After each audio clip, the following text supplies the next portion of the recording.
Assalamualaikum warahmatullahi wabarakatuh. Perkenalkan, nama saya Muhammad Azri Azizi dengan NIM 0452888242. Saya mahasiswa program studi S1 Ilmu Hukum, Fakultas Hukum, Ilmu Sosial dan Ilmu Politik, Universitas Terbuka. Pada video simulasi ini, saya berperan sebagai kuasa hukum penggugat dalam perkara perdata mengenai wan prestasi perjanjian jual beli antara penggugat yaitu Tuan Andi melawan tergugat yaitu Tuan Budi. Simulasi ini akan saya lakukan secara runtut. Pertama, yaitu pembuatan surat kuasa khusus. Setiap kuasa hukum hanya dapat mewakili kliennya di persidangan apabila memiliki surat kuasa khusus sebagaimana diatur dalam pasal 123 HIR. Dalam perkara ini, saya menerima surat kuasa dari klien saya, yaitu Tuan Andi selaku penggugat. Adapun surat kuasa khusus tersebut berisi 1. Identitas kuasa yaitu penggugat Tuan Andi. Kedua, identitas penerima kuasa yaitu saya selaku kuasa hukumnya. Ketiga, perintah khusus untuk mengajukan gugatan wan prestasi, menghadiri persidangan, mengajukan bukti, menghadirkan saksi, serta melakukan upaya hukum yang diperlukan. Keempat, tanda tangan pemberi kuasa di atas materai. Setelah surat kuasa ditandatangani, barulah saya sebagai kuasa hukum berwenang mengajukan gugatan. Selanjutnya, pendaftaran gugatan di pengadilan. Setelah menerima surat kuasa khusus, saya menyusun surat gugatan yang memuat 1. Identitas penggugat dan tergugat. Kedua, duduk perkara. Ketiga, dasar hukum. Keempat, serta petitum atau tuntutan. Gugatan ini kemudian didaftarkan melalui sistem informasi pengadilan atau secara langsung ke meja pendaftaran perkara perdata. Setelah terdaftar dan menerima nomor perkara, majelis hakim ditunjuk dan dijadwalkan sidang pertama ditetapkan. Selanjutnya, pembukaan sidang dan pembacaan gugatan. Yang mulia majelis hakim, izinkan saya sebagai kuasa hukum penggugat untuk membacakan pokok gugatan. Bahwa pada tanggal 15 Januari 2023, penggugat dan tergugat telah sepakat untuk melakukan perjanjian jual beli tanah seluas 1000 meter persegi dengan harga 1 miliar rupiah. Bahwa tergugat telah membayar uang muka sebesar 300 juta rupiah. Sedangkan pelunasan sebesar 700 juta rupiah wajib diselesaikan dalam waktu 3 bulan. Namun faktanya tergugat tidak melunasi kewajibannya hingga lewat 6 bulan lamanya. Penggugat telah mengirim somasi sebanyak 2 kali, namun tidak ada itikat baik dari tergugat. Berdasarkan hal tersebut, kami menyimpulkan bahwa tergugat telah wan prestasi dan meminta majelis hakim untuk 1. Mengabulkan gugatan penggugat untuk seluruhnya. Kedua, menyatakan tergugat telah melakukan wan prestasi. Ketiga, menghukum tergugat membayar sisa harga tanah sebesar 700 juta rupiah. Keempat, menghukum tergugat membayar kerugian material dan imaterial. Kelima, membebankan biaya perkara kepada tergugat. Demikian pembacaan gugatan kami yang mulia. Selanjutnya, surat jawaban tergugat. Dalam persidangan berikutnya, tergugat menyampaikan surat jawaban sebagai berikut. 1. Tergugat membantah telah wan prestasi. Menurut tergugat, keterlambatan pelunasan disebabkan karena proses pencairan kredit bank yang mengalami hambatan administratif. Kedua, tergugat mengklaim bahwa penggugat mengetahui adanya rencana pinjaman bank, sehingga tergugat meminta tambahan waktu. Ketiga, tergugat berpendapat bahwa keterlambatan bukan kesalahan tergugat, melainkan kondisi objektif perbankan.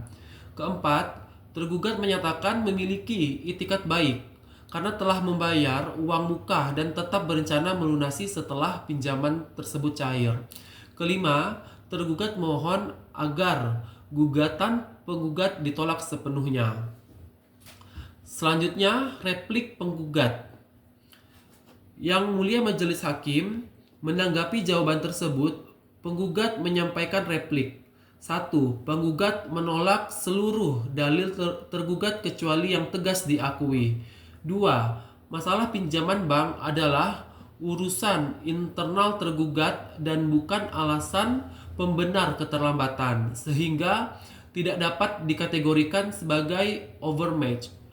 Ketiga, somasi telah 2 kali dikirimkan namun tidak direspon. 4. Tidak ada bukti tergugat mengajukan permohonan tambahan waktu secara resmi. 5. Tergugat tidak melunasi hingga lewat waktu 6 bulan lamanya. Penggugat tetap pada seluruh gugatannya. Selanjutnya, duplik tergugat. Setelah replik penggugat, tergugat mengajukan duplik yang berisi 1. Tergugat tetap pada jawabannya yang semula. Kedua, tergugat menegaskan kembali bahwa keterlambatan pelunasan bukan kesengajaan, melainkan proses bank yang tidak stabil. 3. Tergugat menyatakan telah berkomunikasi secara lisan kepada penggugat mengenai permohonan waktu tambahan. 4. Tergugat menyatakan bahwa gugatan penggugat terlalu memberatkan karena tergugat telah menunjukkan itikat baik. 5. Oleh karena itu, tergugat kembali memohon agar gugatan ditolak atau setidaknya dinyatakan tidak dapat diterima. Selanjutnya, pembuktian. Yang Mulia Majelis Hakim, pada tahap pembuktian, kami selaku kuasa penggugat mengajukan bukti-bukti sebagai berikut. P1. Perjanjian jual beli tanah tanggal 15 Januari 2023 untuk membuktikan adanya hubungan hukum. P2. Bukti transfer uang muka senilai 300 juta rupiah. P3. 2 surat somasi yang menunjukkan tergugat telah dinyatakan lalai. P4. Rekaman komunikasi yang menguatkan pengakuan tergugat mengenai keterlambatan. P5. Keterangan saksi yang mengetahui proses negosiasi perjanjian. Seluruh bukti ini mendukung dalil penggugat dan menunjukkan bahwa tergugat benar-benar melakukan wan prestasi. Selanjutnya, saya membuat analisis hukum singkat. Secara hukum berdasarkan pasal 1238 KUH Perdata, debitur dianggap lalai apabila tidak memenuhi kewajiban dalam waktu yang telah ditentukan dan telah diberikan somasi. Tergugat telah melampaui batas waktu pembayaran dan somasi telah dilakukan sebanyak 2 kali. Maka sesuai pasal 1243 KUH Perdata, tergugat wajib mengganti kerugian yang timbul akibat wan prestasi.